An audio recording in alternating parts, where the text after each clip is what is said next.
मैं अपनी तकरीर पर आ जाता हूं सर। तो मैं अपनी बात कर देता हूं सर। तो मैं ये पूछना चाह रहा हूं कि क्या मोदी सरकार एक समुदाय, एक मजहब की सरकार है या पूरे देश के मजाहिब को मानने वालों की सरकार है? जिसको नहीं मानते उनकी सरकार है? हमको बता दीजिए। क्या मोदी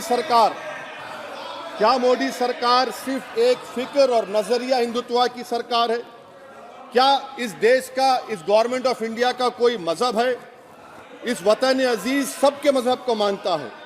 सर, मेरा मानना है कि इस देश का कोई मजहब नहीं है। क्या ये सरकार 22 जनवरी का पैगाम देकर ये बताना चाहती है कि एक मजहब को दूसरे मजहब के मानने वालों पर गलबा और कामयाबी मिली? क्या आइन इसकी इजाजत देता है? क्या ये पैगाम आप जब ऐवान से दे रहे हैं तो 17 करोड़ मुसलमानों को आप क्या पैगाम दे रहे हैं, ये मैं आप पर छोड़ता हूं। सर, 49 में धोखा हुआ, 86 में धोखा हुआ, 92 में धोखा हुआ, 2019 और 22 में भी इस ऐवान के जरिए हमको धोखा दिया जा रहा है।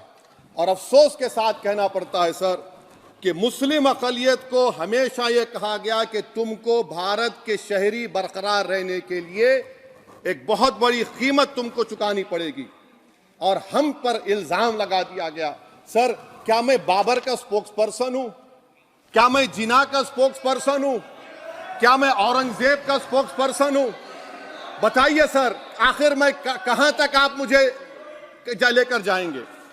दूसरी बात यह है सर, दूसरी बात यह है कि फिर 6 दिसंबर के बाद देश में फसाद हुआ, नौजवानों को टाडा में डाला गया जो बूढ़े होकर निकले। यकीनन आपकी सरकार नहीं थी, आपकी सरकार नहीं थी। अच्छा, बल्कि मैं तो मर्यादा पुरुषोत्तम राम की इज्जत करता हूं, मगर मैं नाथूराम गोडसे से नफरत करता हूं। मेरी नस्लें नफरत करती रहेंगी क्योंकि नाथूराम गोडसे ने उस शख्स को गोली मारी जिसके जबान से आखिरी लफ्ज निकले हे राम। सर, छठी बात यह है कि 87 में मलियाना हाशिमपुरा हुआ, 83 में नेल्ली हुआ, 44 में जम्मू में नस्ल कशी हुई, 2022 में हल्दीवानी में कत्ल हुआ। इतने धोखे सबसे बड़े किसको दिए गए? असदुद्दीन ओवैसी को दिए गए।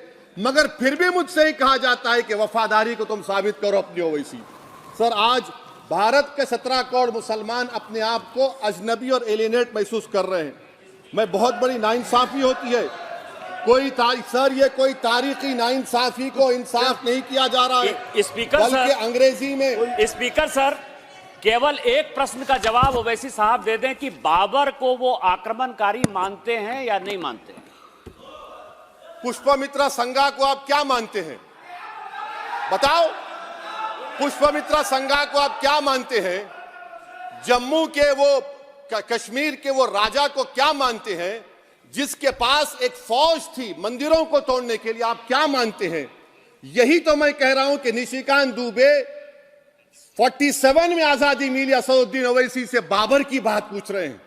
तुम गांधी की बात पूछते, तुम बोस की बात पूछते, तुम जलियांवाला बाग की बात पूछते, तुम काला पानी में जो मुसलमान शहीद हो गए उनकी बात पूछते, मगर बाबर की बात पूछी जाती है। तो सर, मैं आपको बता रहा था, खामखा डिस्टर्ब किए सर, मुझे मेरा वक्त ले लिए निशिकांत दुबे। सर, मैं आपसे कह रहा था, मोदी हुकूमत ये पैगाम दे रही है भारत के मुसलमानों को कि जान बचाना है या इंसाफ चाहते हो। मैं कह रहा हूं, मैं भीख नहीं मांगूंगा, मैं इस नंगी तासुब को कबूल नहीं करूंगा, मैं दूसरे दर्जे के शहरी के मौक़िफ़ को कबूल नहीं करूंगा, मैं अपनी शनाख्त को नहीं मिटने दूंगा। अब मैं झूठी और दिल फरेब बातों पर हरगिज भरोसा नहीं करूंगा।